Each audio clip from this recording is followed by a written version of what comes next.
Tämän päivän luukun aiheena on muistiharjoituksen tekeminen koiralle.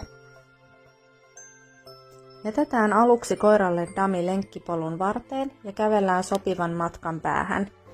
Matka riippuu koiran tasosta.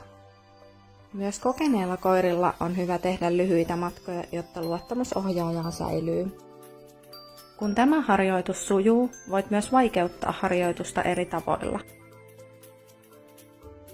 Jätetään koiralle taas dami polun varteen. Ja kävellään sopivan matkan päähän.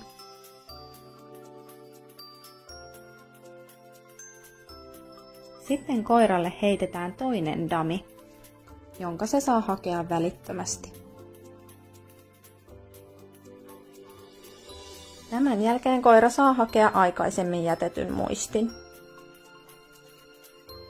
Vaikeutta harjoituksiin voi lisätä jättämällä muistidami metsän puolelle tai lisäämällä damien määrää.